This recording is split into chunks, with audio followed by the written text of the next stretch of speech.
Speaking of increasing your chances of getting a job, it's time we move on to the qualifications brief. Many of you have probably never heard of a qualifications brief.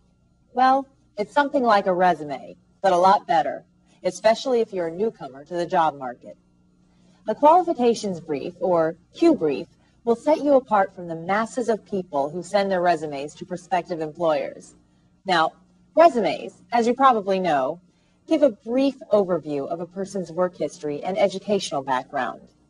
Resumes include jobs held, perhaps along with some job descriptions and accomplishments. And while resume formats may differ, the information in them is fairly standard. The largest section almost always tells a person's job history. But first-timers don't really have a job history. So if you're just starting out, you have to show that you've got something else. Those special qualities employers look for when hiring new workers. First, a track record of success.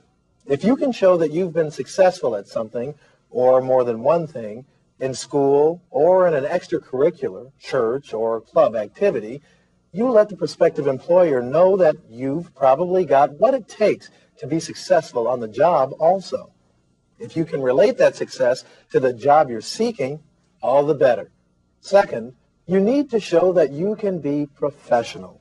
A professional finishes every task completely and correctly in the appointed time. No excuses. And every minute they're on the job, professionals represent their employers in a positive light, dressing appropriately and acting appropriately.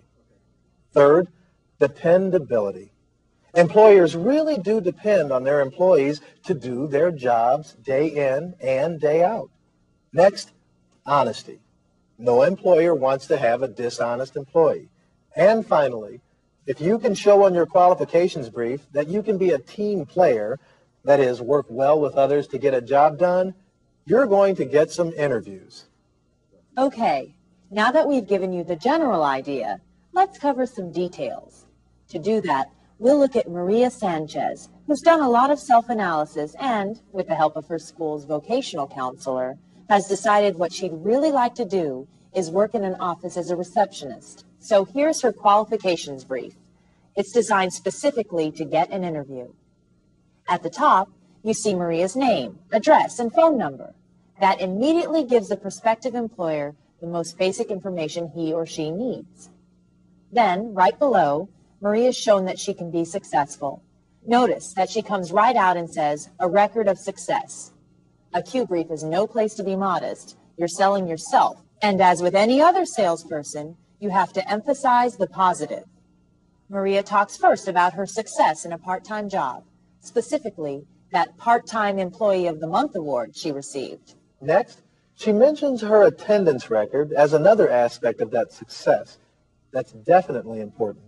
Then she talks about her customers' reactions. That's significant too, especially for a receptionist position, because it shows that she has the personality and the skills to deal with the public. Of course, if you haven't had a job yet, you'd start with your educational accomplishments. Maria mentions them also. The A's in her word processing, general business, and secretarial courses. She didn't mention her C- in general science and that C in history. Those courses aren't directly relevant to the job she's seeking. Again, a Q brief accentuates the positive. Here's something else on Maria's Q brief that does exactly that. She mentions that she was appointed head student office helper at school. That tells the prospective employer that she's probably a very responsible person. On her awards section, Maria puts down that Good Citizenship Award she won in her sophomore year. You also should put down any honors you've won. Finally, there's an Other Facts section in which you can mention anything else that would show you're a good candidate for the job. Maria's prowess on the keyboard could be something very important to the employer, since receptionists often do a lot of typing. Her familiarity with the computer programs named is something else that could be important.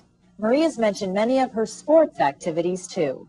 She hasn't forgotten the significance of being a good team player in the world of work. In all, Maria's Q brief shows that she has the skills, personality traits, and record of success that the employer is looking for. Now, at this point, you may be saying to yourself, Oh, sure. People like Maria always have lots of skills and successes they can highlight on a qualifications brief. But that's not me. Well, guess what? It is you. Everybody, including you, has things he or she is good at and accomplishments he or she has earned. All you have to do is take the time to dig them out of your memory bank, like the young man we saw earlier, list them, and then incorporate them into your Q brief. Well, sure, you may not be the best science student, but you may be friendly and efficient. Perfect for a sales associate. You may not have shined in English class, but you could have terrific physical dexterity. Perfect for food preparation. Or you may not have been the best history student, but you excel when it comes to reliability and doing things with your hands. Right on for a craft job or construction work. Now, just a few more words about qualification briefs before we move on. First, you should always have one when you apply for a job, any job, and it should focus on the needs of the employer. A good Q brief clearly shows that you have the character, personality traits, and background to meet the employer's needs. If you construct your brief correctly, the prospective employers will say to themselves, "This is just the kind of person I'm looking for."